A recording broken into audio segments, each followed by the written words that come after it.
little sci-fi horror show. My name's Andy. This is my little 10-minute window to the rest of the world. And right now, it is about 11 o'clock, and Massachusetts right now is experiencing a major snowstorm, so pretty much the entire state is in like shutdown mode. Businesses are not running, and other facilities are not running, so basically, my wife and I have the next 2 days off from work, which leads right into the vacation. So this is a perfect time to get in some sci-fi greatness. That's right, I'm talking about those classic 1950s films I don't get a chance to watch when my daughter and my wife are awake. So right now, I got my remote, I got my ray gun. Oh, and because I've got a daughter, that means there's always half a dozen naked little dolls around. I don't know what the hell can I do about it. But tonight's not about them. Tonight's about sci-fi greatness. Let's check it out. Once we attach this 51-inch window of plasma goodness to Netflix on demand, we will have a vessel of our own to take us to any sci-fi world we choose. And I got a couple of shoes. The first movie I have for you tonight is called Gog, the 1954 classic. Oh, cue's up. This one is directed by Robert L. Strock. This man was a 1950s mastermind when it came to making movies. He's also known for the 1958 cult film, How to Make a Monster. Yes, this brain directed both of them. Now this film is the classic tale of technology gone wrong. The tagline itself is actually Mechanical Frankenstein, which you can understand by the mindset in the 1950s that Frankenstein was one of the more terrifying films, and it was just kind of like, this was the usher of the space age, so this being referred to as the Mechanical Frankenstein, that actually was pretty scary back then. Now it's pretty standard. This storyline was like later revisited in forms like HAL in 2001, The Space Odyssey. But basically, it's the classic fear of letting machines run too much of our lives. As I'm filming myself with a video camera with a remote control and get my TV through a remote satellite, I think I should be worried here. Then suddenly it became a Frankenstein of steel, out to destroy its makers.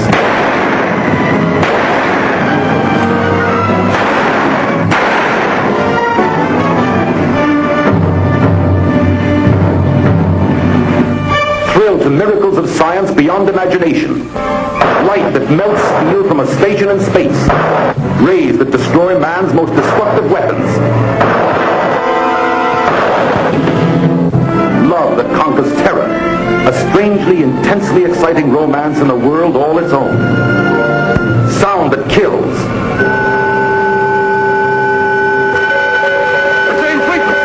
Get out of here, all of you! At this intensity, sound can kill! Get out! Get out!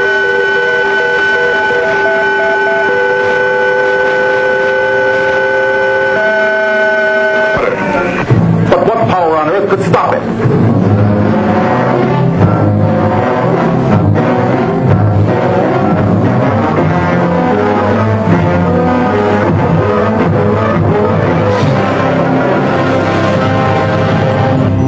This storyline is pretty interesting. It's about a man from Washington, D.C. who comes in to do a safety inspection of this particular scientific lab, for lack of a better term.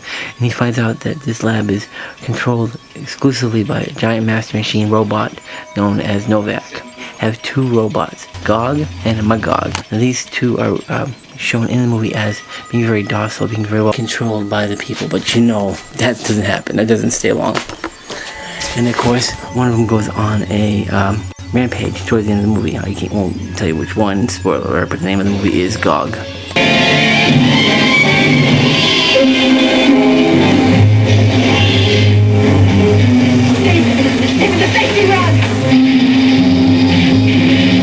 An interesting thing about this movie, Gog, is they do tell you what is going on with the antagonist of the film. A mysterious ship is flying overhead and trying to take control of these robots and Novak through a signal sent from a mysterious white spacecraft.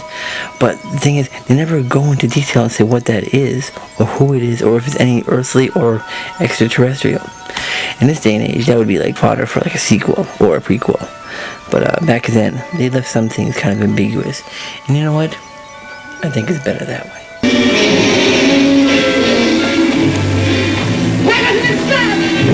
I'm not going to tell you why it's not stopping. You're going to have to see it for yourself. Frightening or not, I tell you, I take one of them things right now. I'd send it into the kitchen and pop me some popcorn. But I can't really make that much kind of noise right now. I think you have to be kind of quiet because the wife and the kid are sleeping. But that's not going to stop us from going on to our next sci-fi feature. This next sci-fi feature is Invisible Invaders from 1959. Director Edwin L. Kahn is another mastermind of 1950s sci-fi filmmaking. He is also known for It, The Terror Beyond Space, a Paul Blaisdell alien masterpiece. Right now we're talking about Invisible Invaders.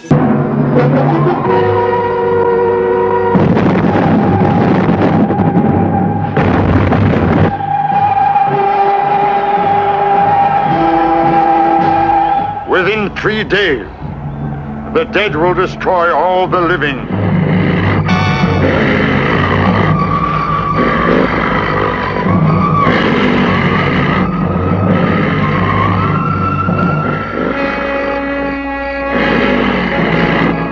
I am from another planet, outside your galaxy. I'm sorry, I just don't understand.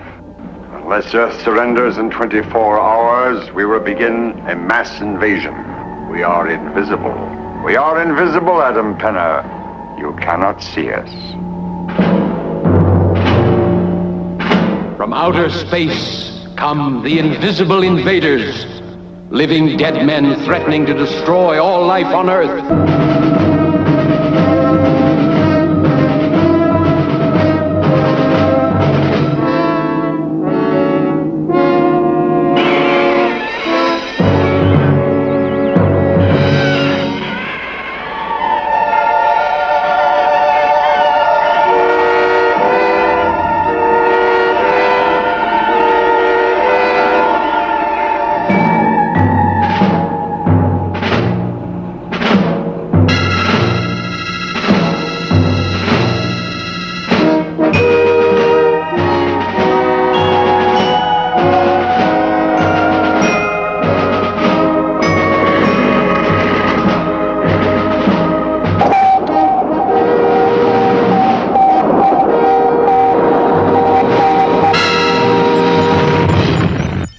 This film is a classic use of the stock footage method. Reels of stuff from the military and government stuff would become public domain to filmmakers in the 1950s, and people like you've seen in Ed Wood.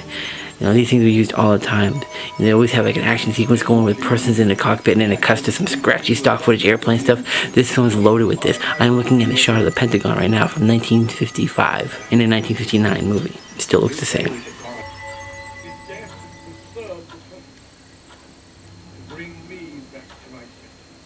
That would be one of the invaders.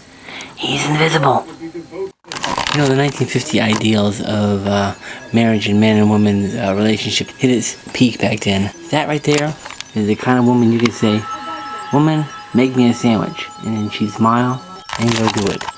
The good old days. Well, my wife would make me a sandwich too, but she doesn't wear dresses like that. There he is again. My wife just got up. She's back in bed now, so let's continue. Yes, the Invisible Invaders. It's just a story about an alien invasion, and these aliens, they talk to the scientists, man, and claim that they've been hiding on the moon for the past 20 years, and we haven't been able to see them because they're invisible. Well, I gotta tell you, the way they drag their feet, you think Buzz Aldrin and one of them people would be able to see that up there. Maybe shipping tracks everywhere. Just saying, it's all.